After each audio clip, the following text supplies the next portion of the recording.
دیا اور آئین پہ عمل کرنے کی بھی بات کی۔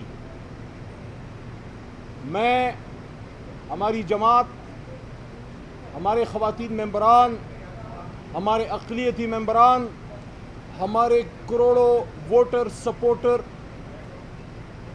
اس وقت امید کی نظروں سے اپنی سپریم کورٹ کو دیکھ رہے ہیں۔ بطور وکیل اور بطور سیاسی کارکن مجھے اس بات پہ یقین ہے، گمان نہیں یقین ہے کہ یہاں سے آئین پہ مبنی فیصلہ آئے گا انشاءاللہ۔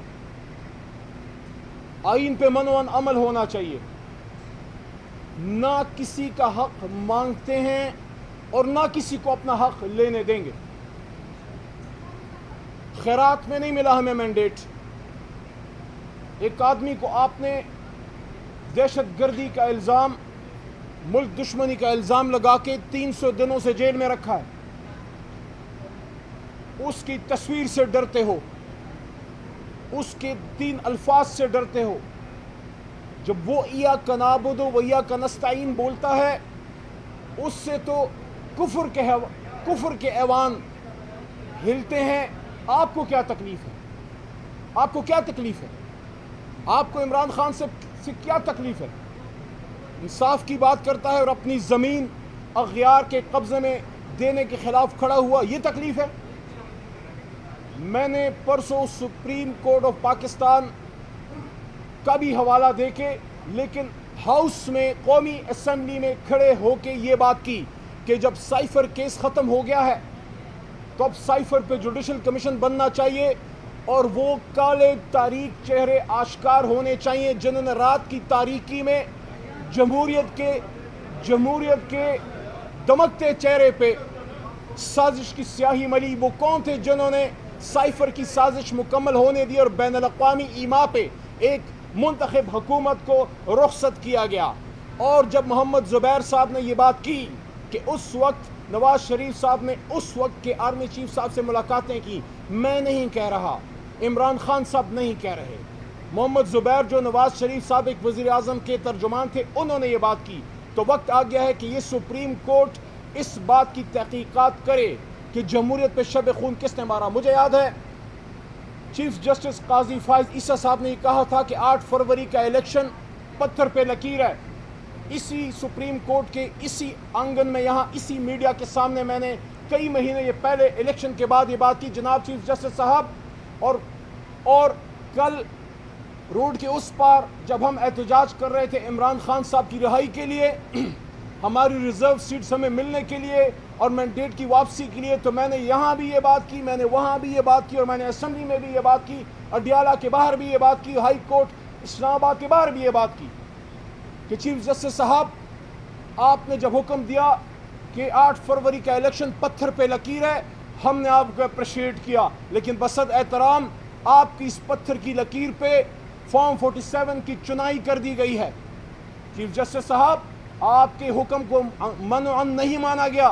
محترم چیف جسٹس صاحب، آرٹیکل 190 کے تحت ملک کے تمام ادارے، چاہے وہ وفاقی ادارے ہوں، چاہے وہ FBI ہو، الیکشن کمیشن ہو، آرمی ہو، ISI ہو، نیوی ہو، ایئر فورس ہو، رینجرز ہو، انٹیلیجنس کے کوئی اور ادارے ہوں، پولیس ہو، واٹ ایور، صوبائی حکومتیں ہوں، مرکزی حکومتیں ہوں، وزارت دفاع ہو، وزارت خارجہ ہو، داخلہ ہو، آرٹیکل 190 کے تحت they all have to come in aid of the Supreme Court of Pakistan.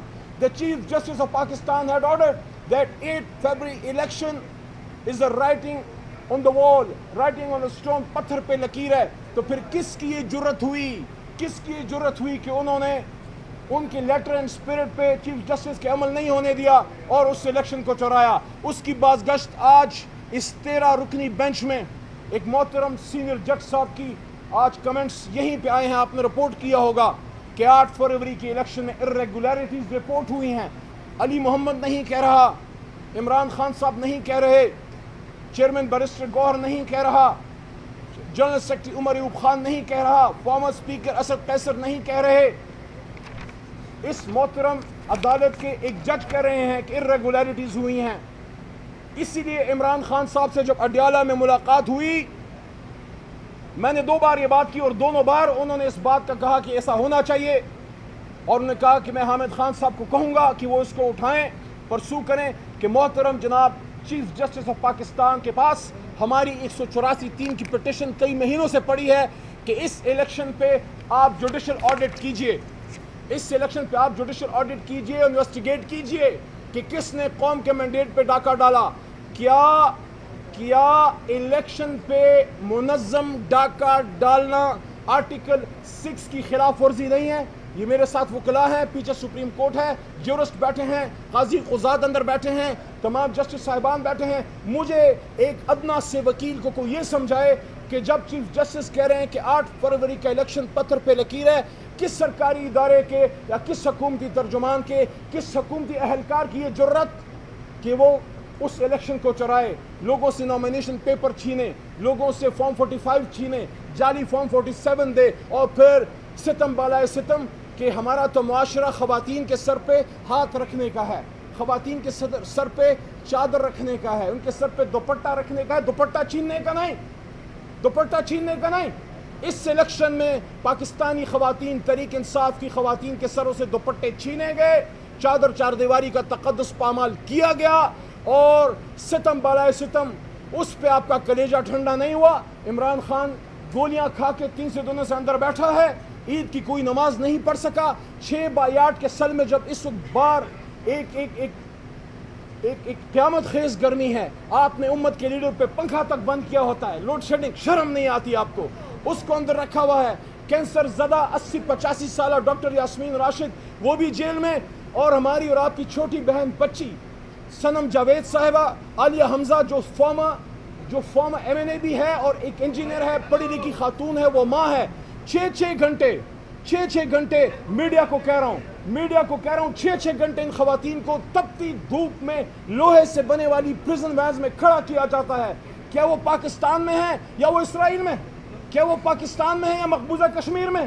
کون سا ایسا جرم ہو گیا ہے؟ کیا 71 سے بڑا جرم ہو گیا ہے؟ کیا ہو گیا ہے جو ان خواتین کے ساتھ یہ ظلم ہو رہا ہے؟ اور اب آپ ہماری خواتین کی ریزرو سیٹس بھی چھیننا چاہتے ہیں، اس کو نہیں چھیننے دیں گے۔ ہم عدالت میں ہیں، ابھی فی الحال روڈوں پہ نہیں ہیں۔ انشاءاللہ ہماری اسٹریٹ پاور کا سب کو پتہ ہے۔ آج اگر پاکستان میں ایک جماعت پورے ملک سے بندہ نکال سکتی ہے وہ تحریک انصاف ہے، لیکن ہم نے اپنی ذمہ داری اپنی سپریم کورٹ کے سر رکھی ہے۔ ہم توقع رکھتے ہیں کہ انصاف پہ مبنی فیصلہ کریں گے، اور جہاں آئین یہ کہتا ہے، آخری بات، جہاں آئین یہ کہتا ہے کہ متناسب نمائندگی دی جائے گی خواتین اور اقلیتی ممبران کو، تو متناسب نمائندگی کا مطلب یہ ہے کہ آپ نہ کسی جماعت کو اس کے حق سے زیادہ اور نہ کم دے سکتے ہیں۔ یہ جو سیٹیں ہیں یہ تحریک انصاف کا حق ہے، یہ تحریک انصاف کو ملنی چاہیے، لیکن شرم کسی کو آئے تو آئے۔ حکومت تو اب اس چکر میں ہے کہ وہ سیٹیں جو ان کی بنتی ہی نہیں ہیں، یا تو یہ فیصلہ ہونا ہے کہ یہ سیٹیں ہمیں ملیں گی یا نہیں ملیں گی، جو کہ ملنی چاہیے۔ کس منہ سے حکومتی وکلاء اور حکومتی اٹارنی جنرل اور حکومتی جو ہے سینئر لوگ اور سیاستدان یہ کہتے ہیں کہ یہ سیٹیں بھی ہمیں دے دو؟ یعنی کہ آپ کا پیٹ ہی نہیں بھرتا، آپ کا کلیجہ ٹھنڈا ہی نہیں ہوتا۔ کس بات کی سزا دے رہے ہیں عوام کو، اور کس بات کا انتقام لے رہے ہیں پاکستان کی جمہوریت سے کہ آپ نے ملک کے سب سے بڑے لیڈر کو جیل میں ڈال دیا، اس کو اپنے اڈیالہ میں پھینک دیا۔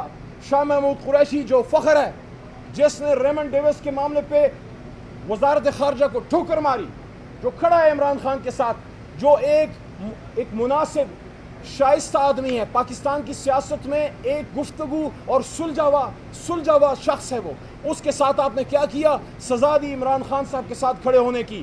اور اب جو آپ کرنے جا رہے ہیں، کل آپ کو قومی اسمبلی میں پرسوں اس کی بازگشت آئی، ہم نے خیبر پختونخوا ہاؤس میں CM خیبر پختونخوا سے بریفنگ لی، پاکستان تحریک انصاف کی پارلیمنٹری پارٹی نے چیئرمین بیرسٹر گور کی صدارت میں، اور اس نے بریف کیا، CM KP نے بریف کیا کہ کوئی عزم استحکام ان کے سامنے کوئی آپریشن کی بات نہیں آئی، نہ انہوں نے منظوری دی ہے۔